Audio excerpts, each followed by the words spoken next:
अवधूत चिंतन श्री गुरुदेव दत्त श्री स्वामी समर्थ। तुम्हा सगळ्यांचं स्वामी श्रद्धा यूट्यूब चॅनलवर खूप खूप मनापासून स्वागत। स्वामी कृपेने तुमचा आजचा दिवस शुभ जावो। स्वामी महाराज तुमच्या सर्व चांगल्या इच्छा पूर्ण करोत हीच मी माझ्याने प्रार्थना करते आणि आजच्या व्हिडिओला सुरुवात करते। आजच्या व्हिडिओमध्ये मी तुम्हाला एक खूप सुंदर असा अनुभव सांगणार आहे आणि या अनुभवातून तुम्हाला समजेल की स्वामींना फक्त आपली भक्ती प्रिय आहे। स्वामींनी कधीही कोणामध्ये भेदभाव केला नाही। स्वामींना आपल्या भक्तांकडून एकच अपेक्षा असते की माझ्या भक्ताने माझी जी काही तोडकी मोडकी तू सेवा करतो ती फक्त मनापासून कर आणि माझ्यावर पूर्णपणे विश्वास ठेवून कर। बघा, स्वामींना फक्त आपल्याकडून हीच अपेक्षा असते। मग स्वामी बघत नाही की माझा भक्त कोण आहे किंवा कुठल्या पदावर आहे, श्रीमंत आहे की गरीब आहे, कुठल्या जातीचा आहे, कुठल्या धर्माचा आहे। स्वामींना फक्त आपल्या भक्ताची भक्ती प्रिय असते आणि आपण खरंच मनापासून त्यांची सेवा केली, त्यांची भक्ती केली, निस्वार्थ आपण सेवा केली ना, तर स्वामी आपल्या भक्तांवर प्रसन्न राहत असतात। सदैव आपल्या भक्तांचं रक्षण करत असतात। आपल्या भक्ताचंच नाही तर आपल्या भक्ताच्या कुटुंबाचं रक्षण स्वामी करत असतात, लक्षात घ्या। बघा, स्वामींना आपल्याकडनं बाकी कुठलीच अपेक्षा नसते। तुम्ही रोज स्वामींना नैवेद्य दाखवा किंवा नका दाखवू, तुम्ही स्वामींना फुले अर्पण करा नका करू, स्वामींना यामध्ये काडीचाही इंटरेस्ट नसतो। स्वामींना फक्त आपली भक्ती प्रिय आहे, आपली निस्वार्थ सेवा प्रिय आहे। स्वामींना फक्त आपला विश्वास हवा आहे। आपण किती विश्वासाने सेवा करतो ना हे स्वामी बघत असतात आणि आपल्याला आपला विश्वास बघूनच स्वामी फळ देत असतात। म्हणून पूर्ण विश्वासाने आपल्याला आपल्या स्वामींची सेवा करायची असते। तर आता आपण अनुभवाला सुरुवात करूया। खूप सुंदर असा हा अनुभव आहे। तर बघा, एक पेठ वडगाव जवळ मुस्लिम युवक असलाम जमादार हा मित्राला भेटण्यासाठी जयसिंगपूरच्या हॉस्पिटलमध्ये जातो। तिथे गेल्यावर त्याला कळतं की इथे रोज स्वामींच्या दरबारातून मोफत जेवणाचा डबा येतो आणि ती सेवा पाहून तो भारावून जातो। त्यानंतर तो जवळच्या स्वामींच्या केंद्रामध्ये जाण्याचं ठरवतो। तिथे गेल्यावर तो अगदी स्वामींच्या प्रेमातच पडतो आणि खरंच आहे ही गोष्ट। स्वामींच्या केंद्रात गेल्यावर बघा, स्वामी बोलवत असतात की कुठल्या व्यक्तीला मला माझ्या केंद्रामध्ये बोलवायचं आहे। आपण स्वामींच्या केंद्रात जातो, मंदिरात जातो, मठात जातो, ते आपण स्वतःहून जात नाही, तर स्वामी आपल्याला बोलवत असतात, लक्षात घ्या।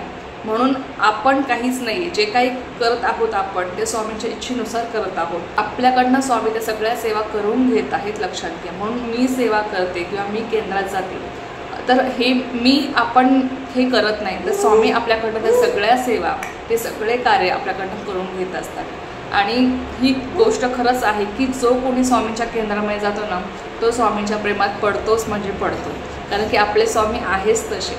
बघा, तर हा युवक सुद्धा अगदी त्याचप्रमाणे स्वामींच्या प्रेमात पडला।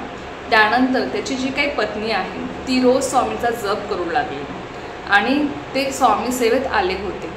त्यानंतर हळूहळू त्यांचा जो काही मांसाहार आहे तो सुद्धा सुटला।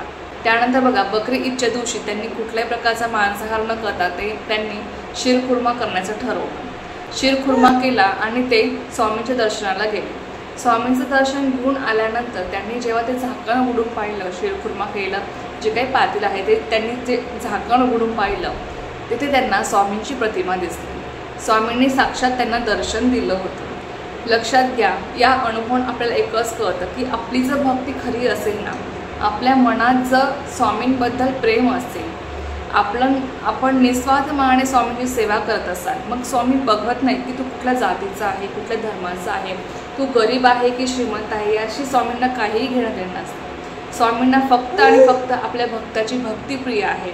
तो किती निस्वार्थ मनाने माझी सेवा करतो हे स्वामींना प्रिय आहे। आपण किती स्वामी विश्वास ठेवून सेवा करतो फक्त स्वामी हेच बघत असतात। या पलीकडे स्वामींना काहीही नको असतो। स्वामींना त्यांचे सगळे भक्त हे सारखेच आहेत।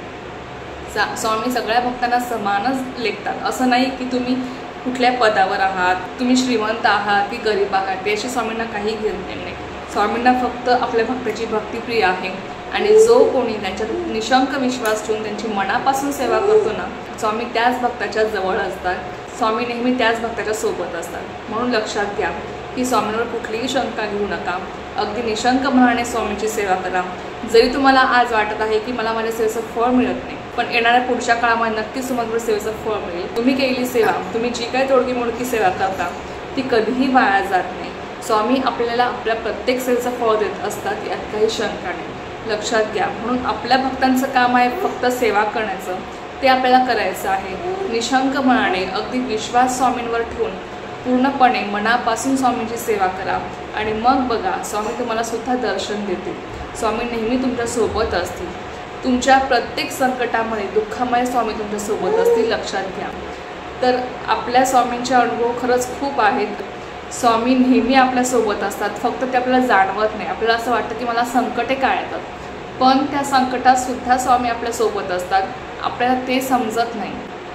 आणि जेव्हा आपण संकटातून बाहेर पडतो ना, त्या स्वामीच आपल्याला त्या संकटातून बाहेर काढत असतात, आपल्याला मार्ग दाखवत असतात. पण आपल्याला ते कधीही समजत नाही. आपल्याला असं वाटतं की माझ्यावरच संकट येतात, दुःख येतात. ती जी काही संकटे दुःख येतात ते फक्त आपले प्रारब्ध असतात, ते आपले कर्म असतात, ज्या कर्मांमुळे आपल्याला ती संकटे येत असतात. म्हणून लक्षात घ्या की आपले कर्मसुद्धा चांगले असणं खूप महत्त्वाचं आहे. आपण स्वामींची सेवा करतो ना, तर कर्मसुद्धा चांगले ठेवा आणि त्याचबरोबर स्वामींवर पूर्णपणे विश्वास ठेवून सेवा करा. स्वामी तुमच्याकडनं कधीही चुका घडू देणार नाहीत आणि त्याचबरोबर तुमच्याकडनं सेवासुद्धा करून घेतील त्यांची. आणि स्वामी नेहमी तुमच्यासोबत असतील, यात काही शंका नाही. तर चला, हा अनुभव तुम्हाला आवडला असेल तर नक्कीच व्हिडिओला लाईक, शेअर, सबस्क्राईब करायला विसरू नका. पुन्हा भेटूया अशाच एका नवीन व्हिडिओसोबत, त्या नवीन विषयासोबत. तो पण सर्वांना श्री स्वामी समर्थ. जय जय स्वामी समर्थ.